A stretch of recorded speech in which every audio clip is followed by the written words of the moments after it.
Merci Seigneur. Bonjour frères, sœurs, amis qui êtes avec nous sur Internet, sur les ondes. Soyez les bienvenus. Ensemble, nous voulons partager un temps. Nous allons louer, célébrer notre Seigneur, notre Dieu et aussi écouter la parole. Prions ensemble. Seigneur, merci pour ta grâce, ta bonté, ton amour et ta fidélité. Cette fidélité qui durera toujours. Ta parole dit quand même, nous ne serions pas fidèles. Toi, tu demeures fidèle. Merci. Merci mon Dieu parce que tes grâces, tes bontés encore se sont renouvelées ce jour pour nous. Et nous voulons être reconnaissants au Éternel, venir avec la joie du salut pour t'élever, te célébrer ensemble dans l'assemblée des saints. Et Seigneur, tu t'apporter une offrande, Seigneur, qui te glorifie, qui te réjouit. Lave nos mains, purifie nos cœurs. Et ensemble que nous puissions, Seigneur, nous approcher de toi en toute liberté avec la foi, avec la joie du salut. Que ton nom soit glorifié et béni. Alléluia. Gloire à Dieu. J'entrerai dans ces portes avec la joie dans mon cœur. Je viendrai louer le Seigneur. Je dirai, voici le jour que l'Éternel a fait. Qu'il soit pour nous tous un sujet de joie. Alléluia. Yeah.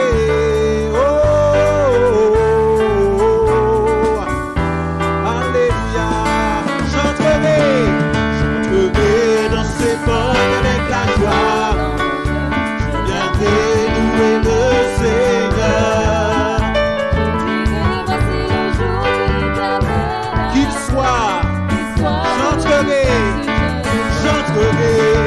J'entrerai dans ces portes, je viendrai louer le Seigneur.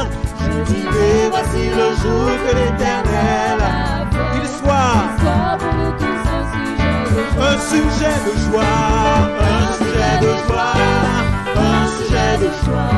Qu'il soit pour nous tous un sujet de joie.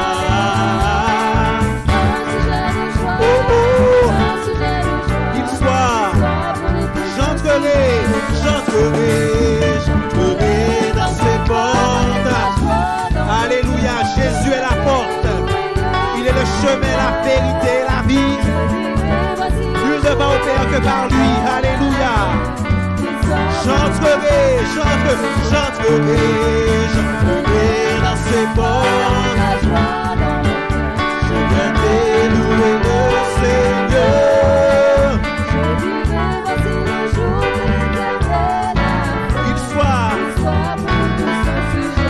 Un sujet de joie, un sujet de joie, qu'il soit, alléluia, alléluia,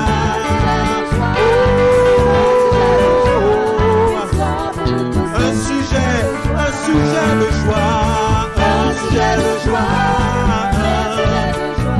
qu'il soit pour nous tous un sujet de joie.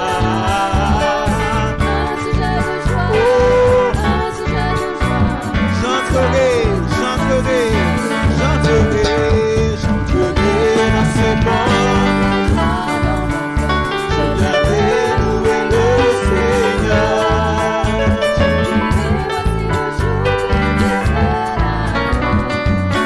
J'entrerai dans ces portes.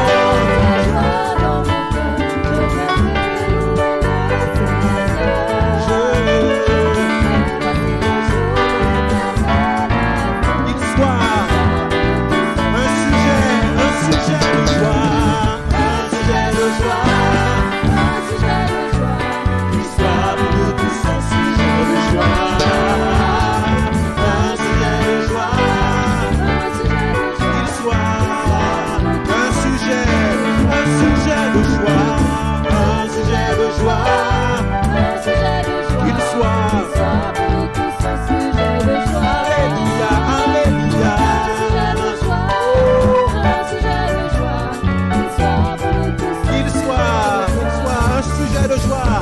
un sujet de joie,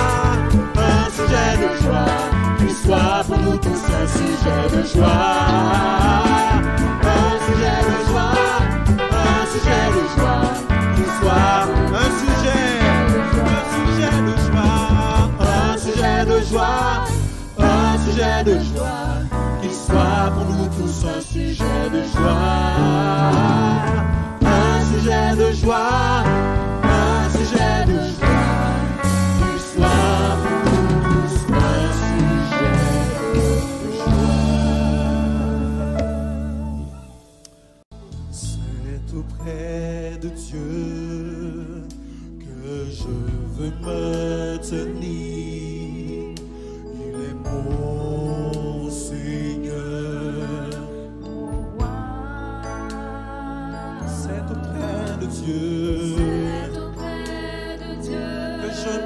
ressentir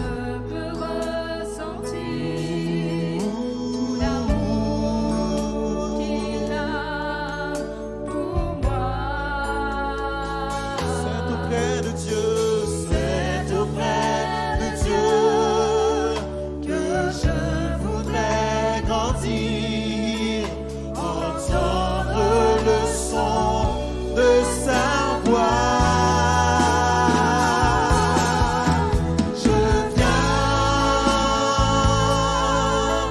Je viens devant le trône, par ta grâce je te tiens, en ta présence je l'ai.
à toi, Seigneur, et béni soit ton Saint-Nom.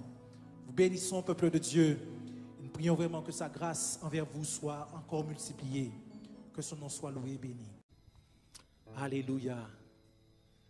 Tu es le centre de nos louanges et de notre adoration, Seigneur. Toi seul, nous voulons célébrer, louer, glorifier, exalter. Tu es le Fils de Dieu, l'agneau de Dieu, celui qui a paru dans le monde pour détruire les œuvres du diable. Alléluia. Celui qui est venu nous sauver, nous délivrer de la mort du péché. Tu es notre héros et nous te bénissons, Jésus. Alléluia, Jésus.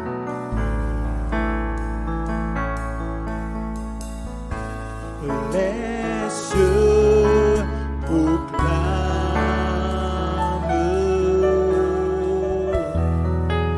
la gloire du ressuscité.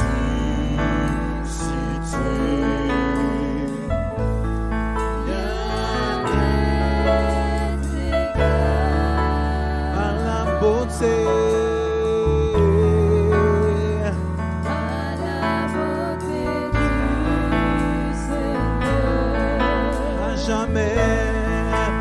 À jamais il sera.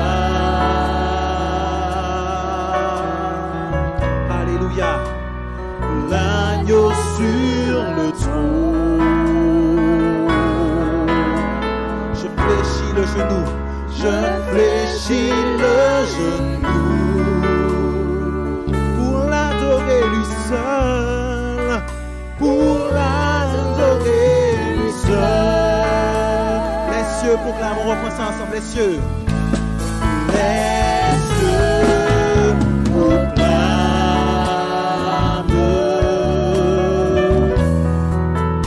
la gloire du ressuscité. Rien n'est égal.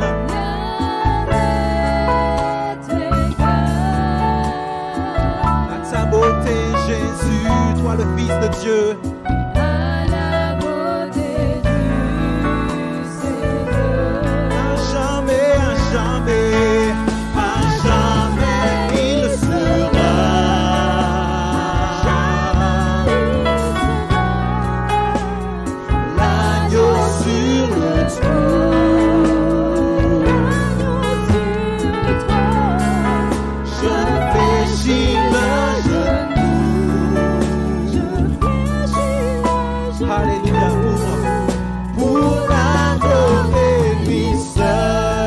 Je veux chanter, je veux chanter.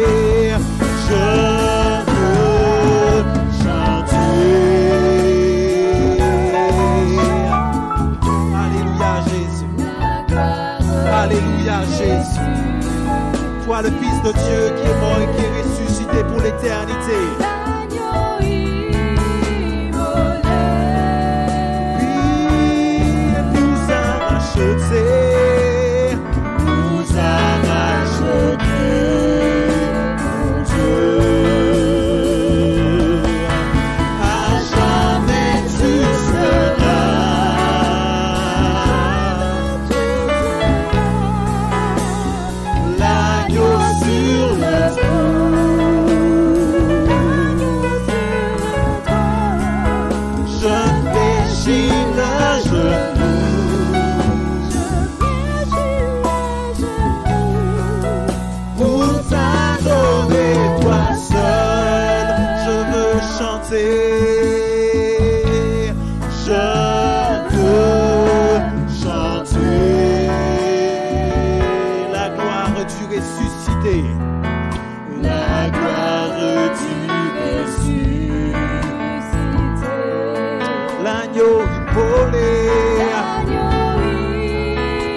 je veux chanter.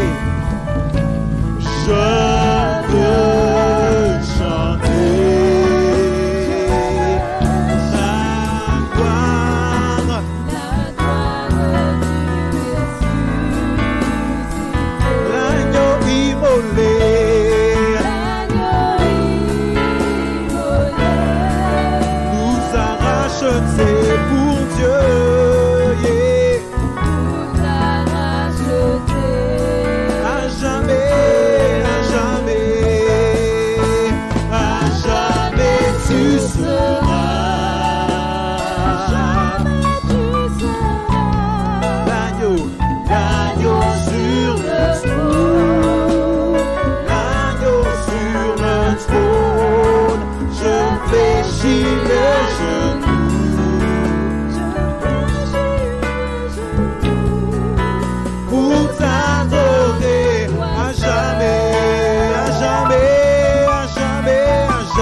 Alléluia, Jésus.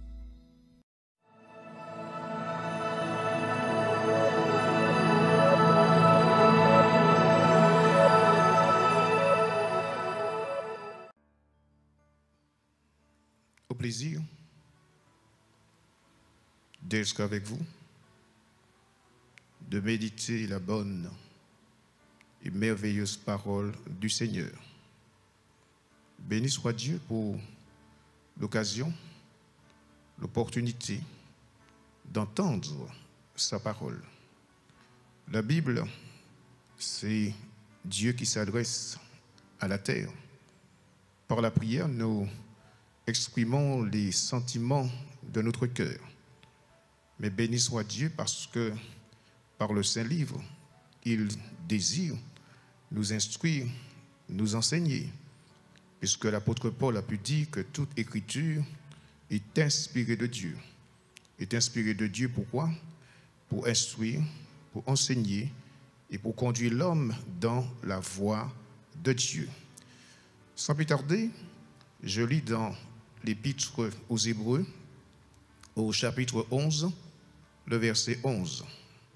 Hébreux chapitre 11, verset 11.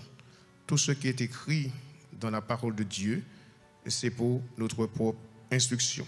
Je lis dans la version seconde, dans Hébreux chapitre 11, verset 11, il est écrit « C'est par la foi que Sarah elle-même, malgré son âge avancé, fut rendue capable d'avoir une postérité, et elle enfanta parce qu'elle crut à la fidélité de celui qui avait fait la promesse. » C'est par la foi que Sarah a cru.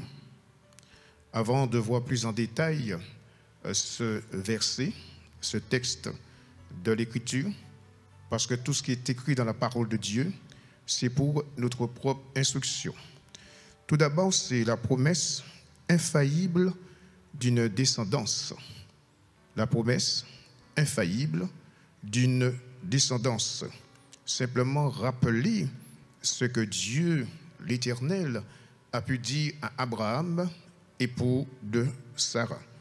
Dieu dit à Abraham, cela se trouve dans Genèse chapitre 13, verset 16, Dieu dit à Abraham, « Je rendrai ta postérité comme la poussière de la terre, en sorte que, si quelqu'un peut compter la poussière de la terre, ta postérité aussi sera comptée. » C'est Dieu qui a parlé à Abraham. Et c'est Dieu qui a dit à Abraham de quitter son pays, de quitter sa patrie, pour aller dans un pays étranger, sur une terre étrangère. Et ce n'est que par la foi que Abraham obéit. Ce n'est que par la foi qu'il est parti dans cette aventure, je dirais, de la foi. Autre verset, dans Genèse 15, verset 5, il est question de la promesse infaillible d'une descendance, Genèse 15, verset 5. Et après l'avoir conduit dehors, il dit, bien sûr c'est Dieu qui parle à Abraham, il dit, regarde vers le ciel et compte les étoiles. Si tu peux les compter, il lui dit, telle sera ta postérité. Telle sera ta postérité. Dieu, c'est celui qui sait conduire, c'est celui qui sait diriger. Et Dieu sait ce qui était bon et bien pour Abraham, puisque cet homme va obéir à la parole de Dieu. Dans Genèse chapitre 16, verset 10, toujours la promesse infaillible d'une descendance, Genèse chapitre 16, verset 10, l'ange de l'Éternel lui dit, « Je multiplierai ta postérité, et elle sera si nombreuse qu'on ne pourra la compter. » Dieu est celui qui veille sur sa parole, parce qu'il est Dieu. Dans Genèse chapitre 17, verset 6, Genèse 17, verset 6, « Je te rendrai fécond à l'infini, je ferai de toi des nations et des rois sortiront de toi. » C'est le Dieu créateur, celui qui a créé les cieux et la terre, qui s'adresse à un homme de la même nature que nous. Cela ne voulait pas dire que Abraham était exempt de péché, puisque la Bible dit tous sont péchés et sont privés de la gloire de Dieu. Genèse chapitre 17, verset 19. Genèse chapitre 17, verset 19.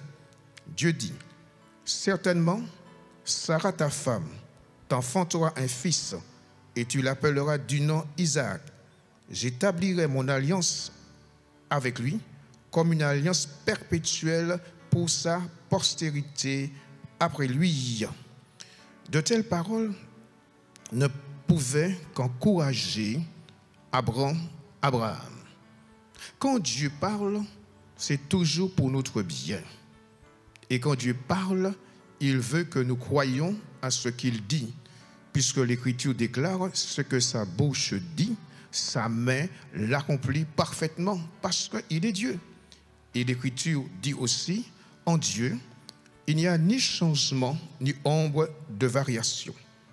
Bien que promesse, bien que Dieu a dit à Abraham de telles choses qui pouvaient que l'encourager, la Bible dit dans Genèse chapitre 11, verset 13, que Sarah, femme d'Abraham, était stérile. Sarah était stérile, elle n'avait point d'enfant. Sarah, femme d'Abraham, était stérile, elle n'avait point d'enfant. Bien que Dieu a dit à Abraham, Sarah était stérile, elle n'avait point d'enfant. N'ayant pas d'enfant, c'était pour cette femme, Sarah, une cause de tristesse. Premièrement, sur le plan personnel, mais aussi sur le plan social. Sarah était stérile.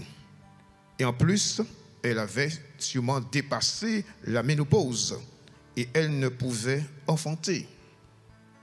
Depuis des années, absence d'enfant, espoir déçu, mois après mois, après année, année après année, Sarah, eh bien, vivait une déception, une frustration, puisque le but, le dessein de Dieu, quand il a créé Adam et par la suite Ève, Dieu a dit, eh bien, soyez féconds, multipliez, puisque le but, le dessein de Dieu, c'est que, eh bien, la femme puisse enfanter. Nous ne savons pas pour quelle raison Sarah était stérile, bien que par la suite, Sarah a pu dire, dans Genèse chapitre 16, il dit, l'Éternel m'a rendu stérile. La souffrance était sûrement pénible et dure pour cette femme. Peut-être qu'elle s'est posé des questions et des interrogations. La Bible dit, Sarah, femme d'Abraham, était stérile. Maintenant, puisqu'elle était stérile, la Bible dit que Dieu avait fait des promesses à son époux Abraham.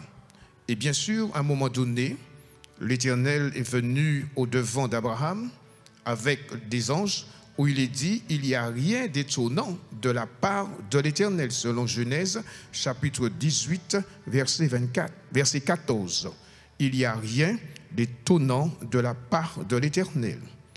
Au moment où Dieu a dit qu'il n'y a rien d'étonnant de la part de l'Éternel, au moment que Dieu a dit à Abraham, certainement ta femme aura un fils, et tu l'appelleras du nom d'Isaac, et c'était le fils de la promesse, l'héritier, des années, des mois, des années se sont écoulées. Mais ce qui est important, c'est que Dieu veille sur sa parole. Non seulement Dieu veille sur sa parole, mais la Bible dit que la parole de Dieu ne retourne pas à lui sans avoir exécuté son plan, son dessein et sa volonté. Oui, Dieu est celui, je répète, qui veille sur sa parole. Dieu est digne de confiance. Sa parole s'accomplit toujours. Il n'oublie pas ce qu'il a dit. Et je répète, ce que sa bouche a dit, sa main l'accomplit parfaitement. Pour accomplir sa promesse dans la vie de cette femme, Dieu avait besoin de sa foi. Puisqu'il nous est dit que Sarah crut, ce qui est important, Sarah crut. Son amour va au-delà des faiblesses, des doutes de Sarah. C'est pourquoi Dieu insiste. Il répète à plusieurs reprises la promesse, plusieurs fois. Il est intéressant de noter également que Dieu dit dans Genèse chapitre 10, chapitre 18 et versets 10 et 14, Dieu dit, je reviendrai. À un moment donné, Sarah a ri.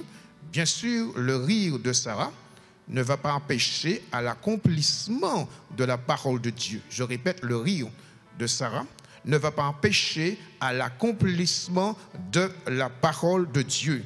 Il n'y a rien d'étonnant qui soit de la part de Dieu. Il n'y a rien, d'après notre version, il n'y a rien d'extraordinaire que Dieu ne peut pas faire. Y a-t-il rien qui soit étonnant de la part de l'Éternel? Au temps fixé, je reviendrai vers toi à cette même époque et Sarah aura un fils. C'est Dieu qui l'a dit. Et la Bible dit qu'il est impossible au Créateur de mentir. Question, mais qu'est-ce que Dieu vous a dit? Avez-vous reçu une parole de Dieu? Est-ce que Dieu a déposé dans votre cœur une conviction, une certitude? Alors si Dieu vous a dit et qu'il vous a donné une parole, restez tranquille. Restez tranquille, puisque Dieu est Dieu. Et ce qu'il a dit, il achèvera parfaitement. Et je répète, Dieu, le Dieu créateur, est digne de confiance. Jamais Dieu va nous induire en erreur. Jamais Dieu va nous tromper, parce que Dieu connaît notre fragilité et il sait qu'il nous a créés de la poussière de la terre et Dieu sait de quoi nous sommes formés. Alors, je répète, qu'est-ce que Dieu vous a dit? Peut-être ça fait 1 an, peut-être ça fait 2 ans, peut-être ça fait 3 ans, peut-être ça fait 8 ans, peut-être que ça fait 10 ans, peut-être que ça fait 1 ou 2 mois. Mais ce qui est important, c'est que vous puissiez garder dans votre cœur, dans votre esprit, ce que Dieu vous a dit. Il est important que vous puissiez vous concentrer sur ce que l'Éternel a déposé dans votre cœur, puisque le Dieu de la Bible, c'est celui qui tient à ses engagements. Pour accomplir cette promesse, je répète, Abraham, Sarah avaient besoin de faire confiance à Dieu. Oui, Dieu est celui qui agit en son temps. Nous sommes dans le temps. Nous sommes tributaires du temps. Nous n'avons pas autorité sous le temps. Nous n'avons pas de pouvoir sous le temps. Le temps ne se soumet pas à nous, mais Dieu contrôle toutes choses. Le temps se soumet à lui. Il n'est pas dépassé par le temps. Et la Bible dit que Dieu est où? Il est dans le ciel. Il n'a pas de compte à rendre à personne. Nous sommes, je répète, dans le temps, mais Dieu est dans l'éternité. Et la Bible dit que Dieu a mis dans le cœur de l'être humain la pensée de l'éternité. Le Dieu de la Bible n'agit jamais trop tôt, jamais trop tard, mais il agit toujours au bon moment. Exemple, il nous est dit, c'est au temps de Dieu que Jésus est né. Au temps de Dieu, Jésus est venu dans ce monde. Au temps de Dieu, Christ, le Sauveur, le Fils éternel, a été crucifié, rejeté. Au temps de Dieu, Jésus, Fils de Dieu, est monté au ciel. Et au temps de Dieu, Jésus reviendra pour prendre tous ceux qui lui appartiennent, tous ceux un jour qui se sont positionnés pour lui, tous ceux un jour qui ont reconnu sa seigneurie, sa suprématie, tous ceux un jour qui ont dit, Seigneur, viens dans ma vie, pardonne-moi. Et à partir du moment que nous demandons pardon à Dieu, le Seigneur nous pardonne. Que dit Ecclésiaste? Un homme, Dieu fait toutes choses belles en son temps. Le temps lui est soumis et Dieu n'est pas dépassé par quoi que ce soit. Il est le Dieu d'éternité. Il sait à quel moment intervenir lorsqu'il a fait une promesse. Ce n'est pas à nous, ce n'est pas à moi de dire Dieu agit maintenant. Dieu agit demain. Dieu agit dans 3 jours. C'est Dieu qui décide à quel moment il doit agir. Et quand Dieu agit, il agit pour le bien de tout un chacun. Alors une promesse avait été faite à Abraham. Sarah savait cela, mais Dieu va agir en son temps. Que son nom soit béni. C'est pour cela, en tant qu'être humain, nous devons faire confiance à Dieu. Que dit Nombre chapitre 23, verset 10, 19. Nombre chapitre 23, verset 19. Tout ce qui est écrit dans la parole de Dieu, c'est pour notre propre instruction. Il est dit, Dieu n'est point un homme pour mentir. C'est beau cela. Dieu n'est point un homme pour mentir, ni fils d'un homme pour se repentir. Ce qu'il a dit, ne ferait-il pas? Ce qu'il a déclaré, ne l'exécuterait-il pas? Oui, Dieu ne peut se repentir, Dieu ne peut mentir parce qu'il est Dieu. Alors ce qu'il t'a dit, garde-le, vis la chose, puisque la Bible dit, si la bénédiction tarde, attends-la. Bien sûr, il est question du prophète Agabuc qui disait, si la bénédiction tarde, attends-la. Dieu n'est pas dépassé par quoi que ce soit. Alors, promesse faite à Abraham, promesse aussi faite à Sarah, et Sarah savait qu'un jour, elle allait pouvoir enfanter. Bien que les années, les mois se sont passés, oui. Alors, la Bible dit, dans Hébreux chapitre 11, verset 11, Sarah a cru, bien qu'elle était déjà âgée. C'est par la foi que Sarah elle-même, malgré son âge avancé, fut rendue capable d'avoir une postérité parce qu'elle crut à la fidélité de celui qui avait fait la promesse. D'abord, elle a cru. La vie chrétienne est une vie par la foi. La foi, c'est le canal pour recevoir tous les bienfaits de Dieu. Et l'apôtre Paul écrit aux chrétiens de Rome en leur disant « Or, la foi vient de ce qu'on entend. Et ce qu'on entend vient de la parole de Dieu. » La foi vient de ce qu'on entend. Et ce qu'on entend vient de la parole de Dieu. Ça veut dire de l'ouïe. Et quand Dieu parle, on a besoin d'être attentif. On a besoin d'être réceptif. La foi n'est pas le produit de notre imagination. La foi est déposée dans notre cœur par le Saint-Esprit. Et qui en est l'auteur de la foi, si ce n'est que Jésus? Puisque l'auteur des Épîtres aux Hébreux écrit à ses destinataires en leur disant d'avoir les regards, d'avoir les yeux fixés sur Jésus, qui est le chef et le consommateur de la foi. La foi nous met en possession des choses que nous espérons. La parole de Dieu nous appelle, bien que nous sommes des êtres humains, la parole de Dieu nous appelle à vivre par la foi. Et l'apôtre Paul écrit aux chrétiens de Rome en leur disant de ne pas marcher par la vue, mais marcher par la foi. Bien sûr qu'en tant qu'être humain, il y a des choses qui sont logiques, il y a des choses que nous voyons, mais Paul écrit de ne pas marcher par la vue, mais marcher par la foi. En fin de compte, la foi se trouve où? La foi se trouve dans la région de notre cœur. C'est pourquoi il est dit, si tu crois que Dieu a ressuscité Jésus-Christ d'entre les morts, tu seras sauvé. Et Jésus pouvait dire à Marthe, sœur de Lazare, si tu crois, tu verras la gloire de Dieu. Si tu crois, tu verras la gloire de Dieu. La foi, c'est de croire dans la parole de Dieu, puisqu'il nous est dit que la foi est une ferme assurance. La foi est une ferme assurance. N'est-ce pas merveilleux de savoir que Sarah crut.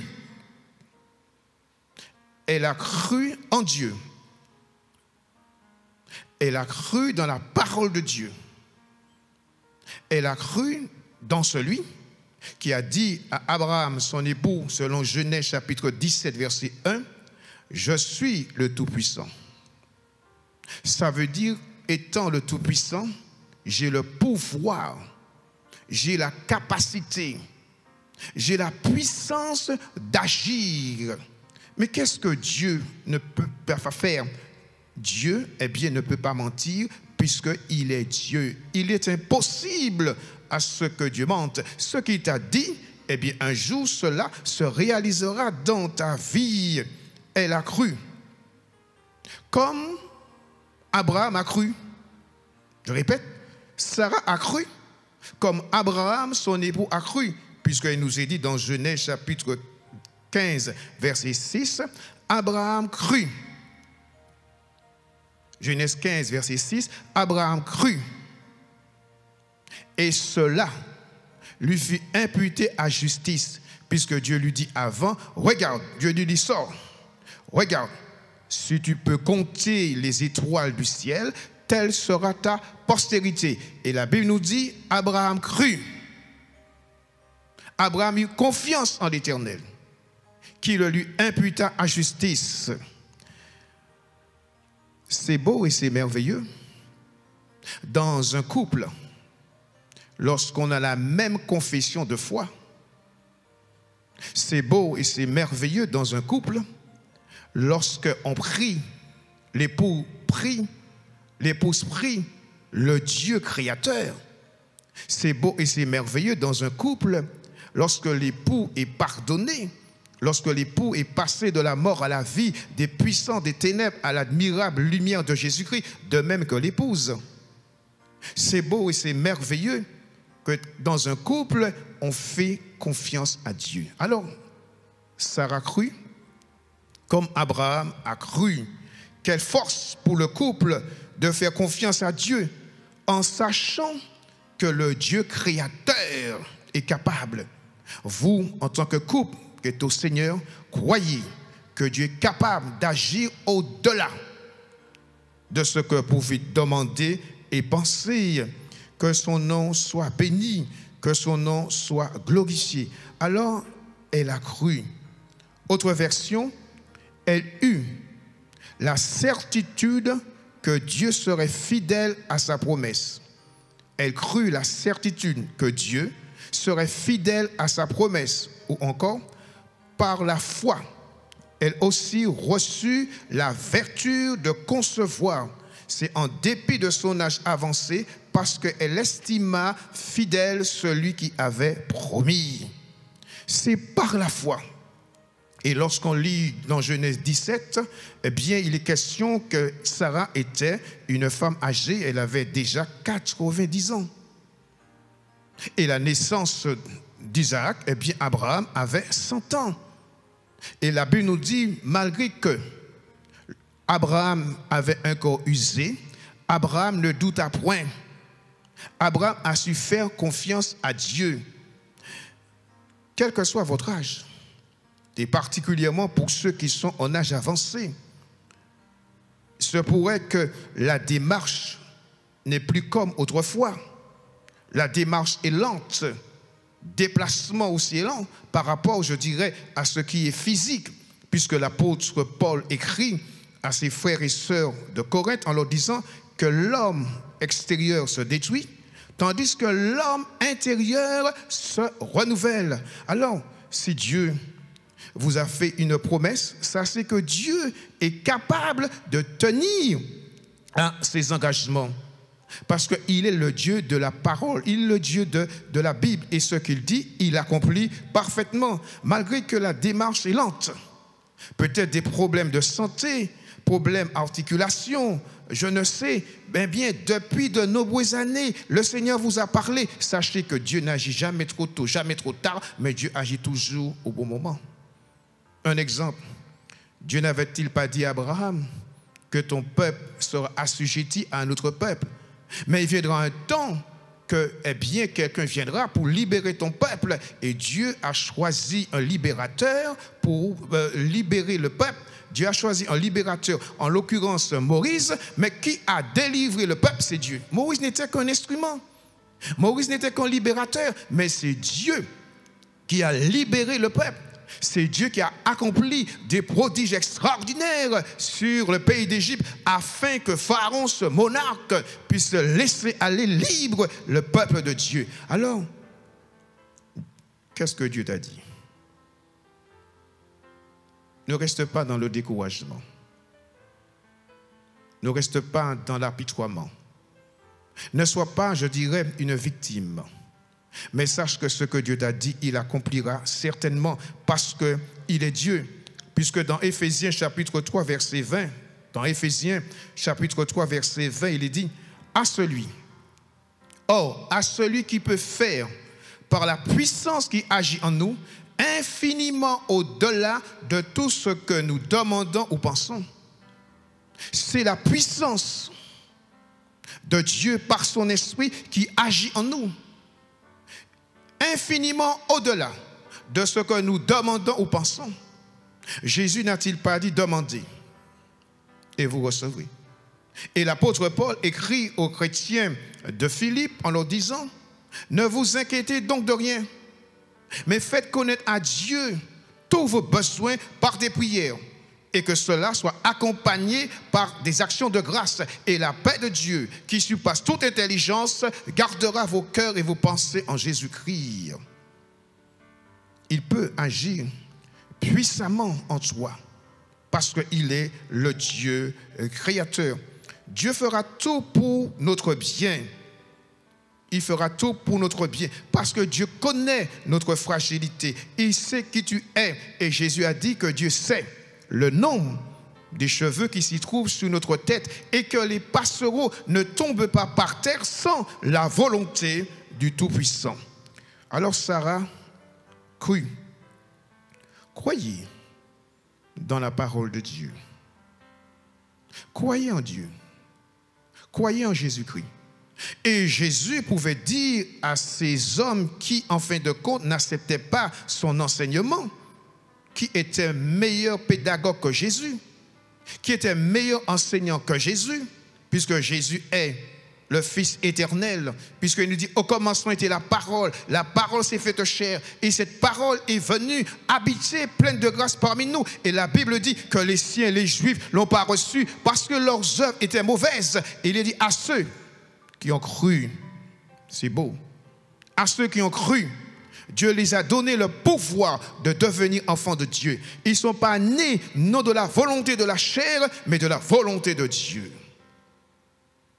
Dieu peut faire au-delà de ton attente, de tes désirs, de tes souhaits. Alors elle a cru, alors croyez. Et Jésus pouvait dire, croyez en moi, croyez dans le Père. C'est dommage qu'aujourd'hui, certaines personnes, elles ont du mal à croire. Croyez. Vous qui êtes découragés, croyez. Vous qui êtes persécutés, croyez. Vous qui êtes angoissés, croyez. Vous qui êtes dans l'inquiétude, croyez. Vous qui êtes anxieux, croyez. Vous qui êtes malades, croyez. Parce que Dieu est Dieu. Non seulement Sarah a cru, et quand elle a cru, mais tout d'abord, pour croire, il a fallu qu'elle fasse un travail sur elle-même. Pour croire, il a fallu qu'elle puisse, eh bien, d'abord dans son cœur. Puisque la Bible nous dit à un moment donné, eh bien, selon Genèse 18, elle a ri. Ça veut dire qu'à un moment donné, il y a eu une défiance. À un moment donné, il y a eu, je dirais, le doute. Eh bien, à un moment donné, avec le temps, elle était obligée de croire. Bien que la Bible nous dit qu'elle était avancée en âge. Non seulement qu'elle a cru par la foi, mais elle a cru à la fidélité de Dieu. Selon Hébreux chapitre 11, verset 11. C'est par la foi que Sarah elle-même, malgré son âge avancé, fut rendue capable d'avoir une postérité parce qu'elle crut à la fidélité de celui qui avait fait la promesse. 1, elle a cru. 2, elle a cru en quoi? Elle a cru à la fidélité de Dieu. Mais qu'est-ce que la fidélité? Selon le dictionnaire, la fidélité, eh bien, c'est quelqu'un qui remplit ses engagements. C'est quelqu'un qui respecte sa parole. C'est quelqu'un qui respecte ses promesses. La fidélité, c'est être constant, c'est être aussi persévérant. La fidélité, c'est être conforme à ce qu'on a dit. Il se peut que on vous a dit une parole et cette parole n'a pas été respectée. Mais Dieu est fidèle. La fidélité, c'est qu'on peut, je dirais, respecter. Eh bien, quelqu'un qui est fidèle est digne de confiance. Oui, elle a cru, elle a eu la foi. Et parce qu'elle a eu la foi, eh bien, la puissance de Dieu, il y a une intervention surnaturelle dans le corps usé de Sarah pour qu'elle puisse concevoir, pour qu'elle puisse mettre au monde un enfant. Ah, notre Dieu, le Dieu de la Bible est merveilleux. Le Dieu de la Bible est grand. Le Dieu de la Bible est puissant. La Bible, il est dit, au-delà de Dieu, il n'y a pas d'autre Dieu. Il est le seul Dieu. Il est l'unique Dieu. Le véritable. Rien est bien semblable au Dieu de la Bible. Le Dieu de la Bible est le Dieu fidèle. Selon 1 Corinthiens chapitre 1 verset 9. Dieu est fidèle et vrai. Selon Deutéronome 32 verset 4. Quand Dieu dit, il accomplit. Puisqu'il nous est dit en Dieu, il n'y a ni changement, ni ombre de variation. Ce qu'il dit de sa bouche, sa main l'accomplit. Dieu accomplit toujours ses promesses dans nos vies. Alors, ne sombrez pas dans le désespoir, ni dans le découragement. Il se pourrait que l'attente est longue. Mais quand l'attente est longue, on manifeste une foi active. Quand l'attente est longue, alors on a les yeux fixés sur Jésus-Christ, qui est le chef et le consommateur de la foi. Question, sur qui et sur quoi vos yeux sont-ils fixés? Peut-être sur des contrariétés, des déceptions, des frustrations, Mais il est bon qu'un instant, vous puissiez arrêter les yeux sur la personne bénie de Jésus. Dieu est fidèle en nature parce qu'il ne change pas. La Bible nous dit dans le psaume 33, verset 1, 11, autant pour moi, le psaume 33, verset 11, il est dit, les desseins de l'Éternel subsistent à toujours. Les desseins de l'Éternel subsistent à toujours. Et les projets de son cœur de génération en génération. Dieu a des desseins, Dieu a des plans, Dieu a des souhaits. Les desseins de l'Éternel. Ce n'est pas le dessein d'une personne, mais c'est le dessein du roi de l'univers. Les desseins de l'Éternel subsistent à toujours. Et les projets de son cœur de génération en génération. Elle a cru. C'est bien, c'est formidable. Elle a manifesté de bonnes dispositions de cœur, mais elle a cru dans la fidélité de Dieu. Dieu est fidèle en sa parole, puisqu'elle nous a dit que la parole de Dieu ne retourne pas à lui sans avoir exécuté sa volonté. Dans 1 Roi, chapitre 8, verset 56, voyez-vous, tout ce qui est écrit dans la parole de Dieu, c'est pour notre propre instruction. 1 Roi, chapitre 8, verset 56. Béni soit l'Éternel, qui a donné du repos à son peuple d'Israël, selon toutes ses promesses, de toutes les bonnes paroles qu'il avait prononcées par Moïse, son serviteur, aucune n'est restée sans effet. À ce Dieu-là, je le veux.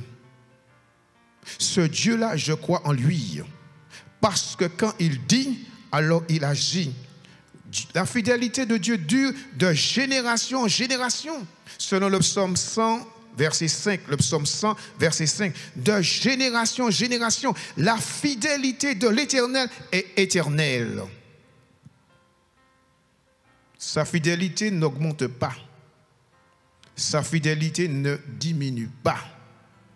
Ce n'est pas parce que l'homme est infidèle, ce n'est pas parce que l'être humain est incrédule, ce n'est pas parce que l'être humain refuse l'offre de la grâce que cela va changer à la fidélité de Dieu. Dieu est fidèle. Il ne t'abandonnera point. Il ne te délaissera point. La Bible nous dit que Jésus, fils de Dieu, est fidèle. Selon 2 Timothée, chapitre 2, verset 3, il est dit, si nous sommes infidèles, il demeure fidèle, car il ne peut se renier lui-même. Paul dit, si nous sommes infidèles, il y a une condition, si nous sommes infidèles. Jésus, le Fils de Dieu, ne peut se renier parce que la Bible dit Jésus est toujours le même, hier, aujourd'hui et éternellement.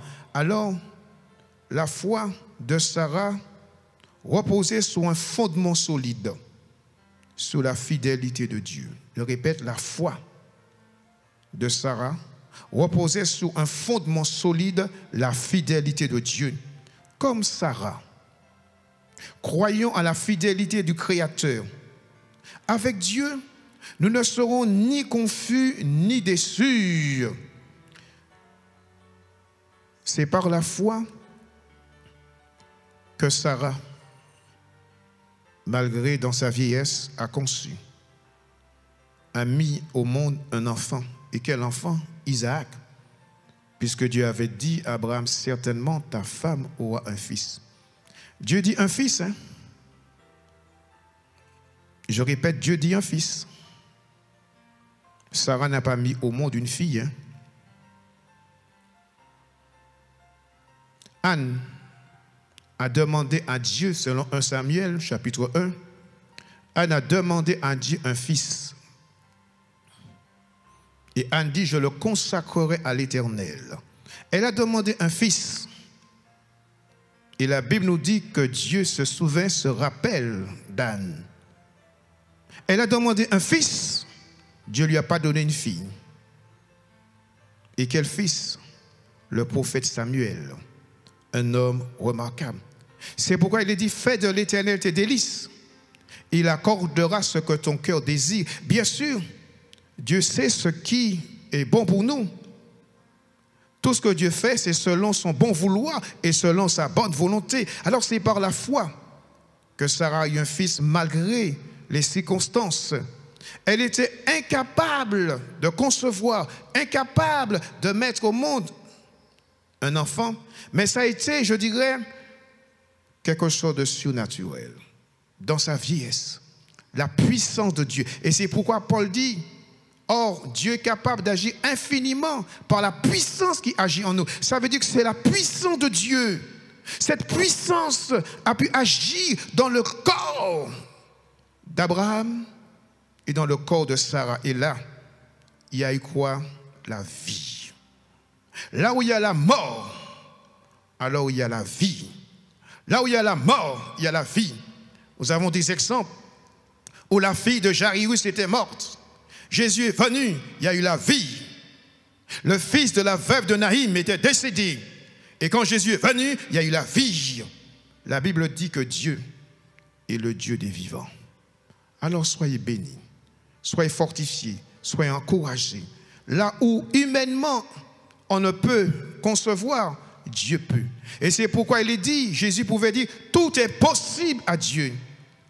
L'ange Gabriel n'a pu dire que rien n'est impossible à Dieu.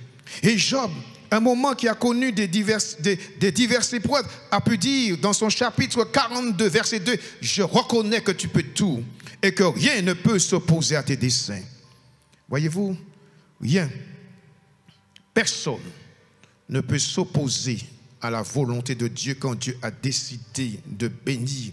Alors, dans nos vies, dans vos vies, Dieu veut accomplir ses promesses. Il veut manifester en vous, en nous, autour de nous, sa victoire par sa puissance. Ce que Dieu a fait pour Sarah, ne croyez-vous pas qu'il peut encore accomplir aujourd'hui? Puisqu'il est dit, Jésus-Christ est le même hier, aujourd'hui et éternellement.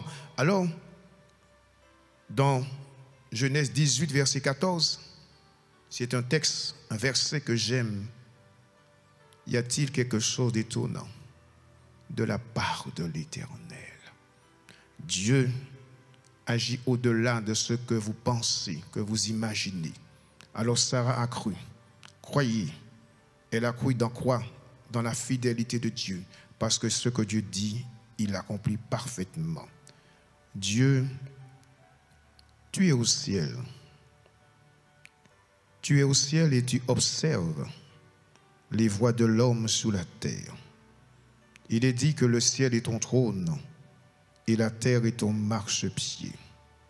Tu es au ciel et tu ne restes pas indifférent lorsque nous souffrons, lorsque nous sommes dans des déboires, lorsque nous sommes dans la souffrance, lorsque nous ne savons que faire. Ô Dieu, tu es pour nous un poteau d'indicateur. Et nous bénissons ton nom, ô Dieu, parce que Jésus-Christ, ton Fils, est le chemin, la vérité et la vie. Je prie, Seigneur, pour que cette parole puisse continuer à faire son effet dans le cœur, dans la vie, dans le corps de ceux qui vont entendre ta parole. Puisque, Seigneur, en toi, Dieu, il n'y a ni changement, ni ombre de variation. Que la grâce, que la paix, que la bénédiction de Dieu soit votre partage à partir de maintenant et dans la suite. Et avec Dieu, vous ne serez jamais déçus ni confus, parce que Dieu est bien, il respecte ce qu'il dit, il est question de son honneur. Et quand Dieu dit quelque chose, c'est pour qu'il soit glorifié et que par la suite, vous puissiez lui rendre témoignage. Que Dieu vous bénisse.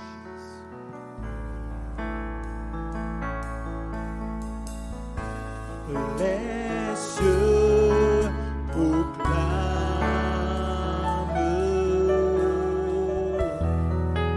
la gloire du ressuscité.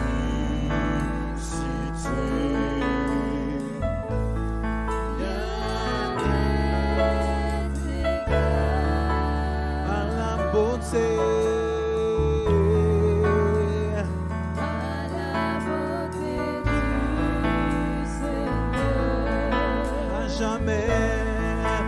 À jamais il sera. Alléluia.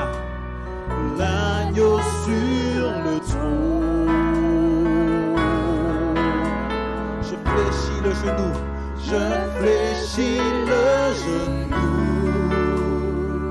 pour l'adorer lui seul, pour l'adorer lui seul. Les cieux proclament, on reprend ça ensemble, les cieux. Les cieux proclament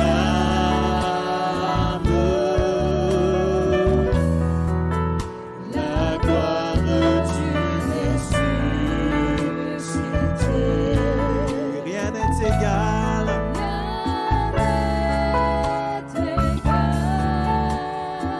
À ta beauté, Jésus, toi le Fils de Dieu.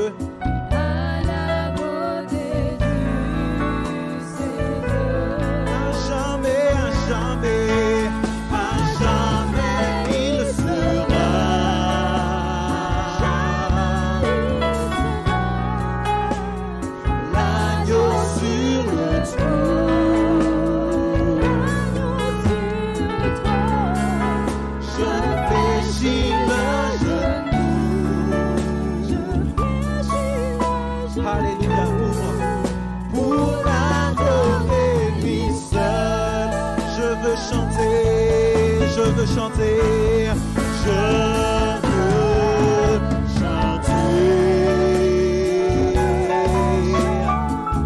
Alléluia Jésus. Alléluia Jésus. Toi le Fils de Dieu qui est mort et qui est ressuscité pour l'éternité. Puis nous a rachetés.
Je veux chanter. Je veux chanter. La gloire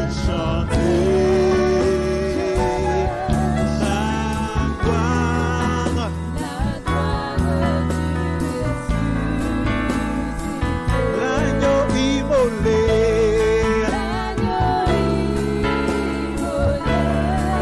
Nous a rachetés pour Dieu.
à jamais tu seras.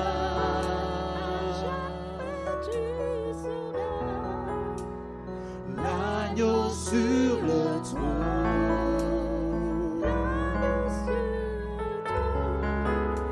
Je fléchis le genou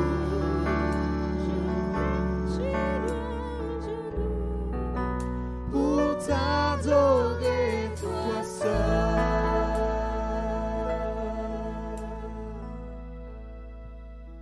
Alléluia, Jésus.